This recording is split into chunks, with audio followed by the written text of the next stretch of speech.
Hello बच्चों, RBC biology अध्याय 19 प्रतिपालनीय कृषि। सबसे पहले इस पाठ के मुख्य टॉपिक देखें तो जैविक कृषि, मिश्रित कृषि, मिश्रित शस्य उत्पादन, फसल चक्र और जैवनाशी।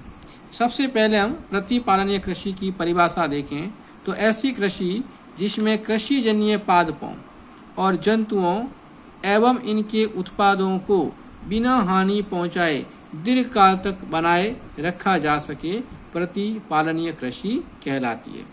सबसे पहले हम शुरू कर रहे हैं जैविक कृषि, जिसमें 4 टॉपिक है। पहली परिभाषा, दूसरा उद्देश्य, तीसरा जैव उर्वरक और चौथा आर्थिक एवं पारिस्थितिक महत्व। अगर हम इसकी परिभाषा देखें तो सूक्ष्म जीवों और जैविक तंत्र का उपयोग करके की जाने वाली कृषि, यानी ऐसी कृषि जो सूक्ष्म जीवों और जैविक तंत्र के द्वारा की जाती है, जैविक कृषि कहलाती है। इसके उद्देश्य देखें तो पहला है मृदा की उर्वर शक्ति को बनाए रखना, इसे बढ़ाना और इसे चिरस्थायी यानी लंबे समय तक बनाए रखना। दूसरा, सूक्ष्म जीवों, मृदा जीवों और पौधों के मध्य होने वाली क्रियाओं को बढ़ाना। तीसरा, प्राकृतिक तंत्र को दबाने के बजाय इसका मित्रवत उपयोग करना। चौथा, स्थानीय और नवीनीकरण स्रोतों का कृषि में उपयोग करना। पांचवा, उच्च गुणवत्ता वाले खाद्य पदार्थों के उत्पादन को बढ़ाना। और छठा है रासायनिक उर्वरक के स्थान पर जैव उर्वरक का उपयोग करना। तो हम पढ़ते हैं जैव उर्वरक क्या है। तो सबसे पहले इसकी परिभाषा देखें तो सूक्ष्म जीव जो मृदा की उर्वरता को बढ़ाते हैं जैव उर्वरक कहलाते हैं, यानी वे सूक्ष्म जीव जो मिट्टी के उपजाऊपन को बढ़ाते हैं जैव उर्वरक कहलाते हैं। ये आप 6 प्रकार के देख रहे हैं। पहला सहजीवी जीवाणु, दूसरा असहजीवी जीवाणु, तीसरा नीलहरी शैवाल, चौथा कवक मूल, पांचवा फॉस्फेट विलयनकारी जीवाणु और छठा कार्बनिक खाद। सबसे पहले सहजीवी जीवाणु, ये ऐसे जीवाणु होते हैं जो दलनी पादपों की जड़ों के अंदर रहते हैं और ये नाइट्रोजन स्थिरीकरण करके मृदा को उपजाऊ बनाते हैं। इसका उदाहरण है राइजोबियम।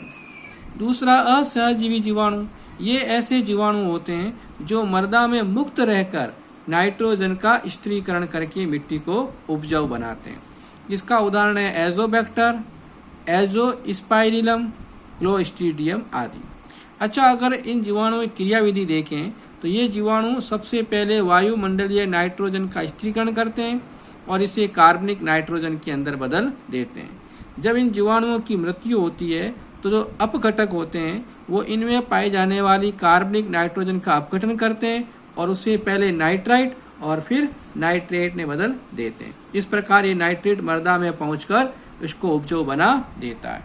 तीसरा, नीलहरित शैवाल, ये भी नाइट्रोजन का स्थिरीकरण करके मिट्टी को उपजाऊ बनाते हैं, जैसे एनाबीना, नॉस्टॉक, प्लेक्टोनीमा, ऑसिलोटेरिया। अच्छा, ध्यान रखना नीलहरित शैवाल की सभी कोशिकाएं नाइट्रोजन स्थिरीकरण नहीं करती है। सिर्फ हेटेरोसिस्ट नामक कोशिकाएं हैं, इनमें ही नाइट्रोजन स्थिरीकरण का गुण पाया जाता है। वर्तमान समय में एजोला फर्न, जिसमें कि एनाबीना एजोली नामक सहजीवी नीलहरित शैवाल पाया जाता है, इसे चावल के साथ उगाया जाता है। किसको? एजोला फर्न को। तो अभी हमने कहा था कि इस फर्न में एनाबीना एजोली होता है जो नाइट्रोजन का स्थिरीकरण के मिट्टी को उपजाऊ बनाता है।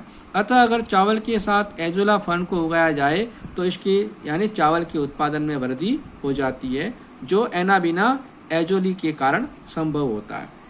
चौथा, कवक मूल या माइकोराइजा, ये पादपों की जड़ों के साथ कवक का सहजीवी संबंध है, मतलब इसमें पादप और कवक दोनों को लाभ होता है। वाकई में कवक मिट्टी से जल और खनिज लवण का अवशोषण करके पादप को देता है और पादप प्रकाश संश्लेषण जो भोजन बनाता है वो कवक को देता है।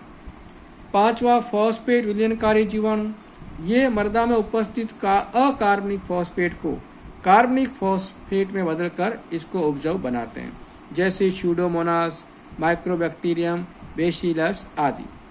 छठा है कार्बनिक खाद, इसमें क्या होता है जो घरेलू या शहरी या वाहित मल की जो फसलों के अपशिष्ट है, पशुओं का मलमूत्र है, हड्डियों का जो चूरा होता है, इन्हें सूक्ष्म जीव अपघटन कर देते हैं और इनके अपघटन जो खाद बनती वही कार्बनिक खाद कहलाती है।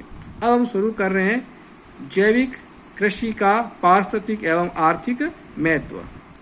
तो देखिए पहला महत्व दे रखा है, सस्ती है और सरल विधि है, इसका उपयोग छोटे यानी गरीब किसान भी कर सकते हैं। अच्छा, और जैव उर्वरक मृदा में वायु संचार और मृदा की जल धारिता को बढ़ा देते हैं, जिससे कारण मिट्टी उपजाऊ हो जाती है। और यह उर्वरक मृदा का पीएच तापमान को नियंत्रित रखते हैं, जिसके कारण जो मृदा में जीवाणु हैं वो क्रियाशील बने रहते हैं। और ये भूमि की विषाक्तता को भी कम करते हैं, जिसके कारण प्रदूषण में कमी आती है। अच्छा, ये क्षारीय और ऊसर भूमि में सुधार कर देते हैं। कैसे? क्योंकि जब ये जैव उर्वरक सड़ते हैं तो इनमें कार्बनिक अम्ल बनता है और ये अम्ल उस भूमि की क्षारीयता को कम कर देता है। अच्छा, और ये प्रदूषण रहित होती है और मृदा की उर्वरता को बनाए रखती है और ये मृदा के कटाव को भी रोकती है। अब अगला टॉपिक फसल चक्र। सबसे पहले इसकी परिभाषा देखें तो एक ही खेत में प्रतिवर्ष भिन्न भिन्न प्रकार की फसलों को बदल बदल कर बोना फसल चक्र कहलाता। मतलब प्रत्येक साल में एक ही खेत में अलग अलग प्रकार की फसलें बोना। जैसे उदाहरण देखें अपन, अगर हम एक वर्षीय फसल चक्र की बात करें तो अगर मक्का की खेती कर रखी है तो अगली बार उसके स्थान पर सरसों की खेती करें। इसी प्रकार चावल की कर रखी है तो अगली बार गेहूं की खेती करनी चाहिए।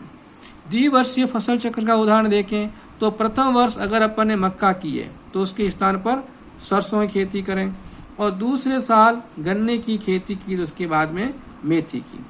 उसी प्रकार एक उदाहरण और देखें तो जैसे पहली बार प्रथम वर्ष मक्का उगाया है तो अगली बार उसकी जगह पर जमीन पर आलू उगाएं और दूसरे साल गन्ने के बाद में मटर का उत्पादन करना चाहिए। तो ये फसल चक्र क्यों अपनाया जाता है, इसके लाभ क्या है?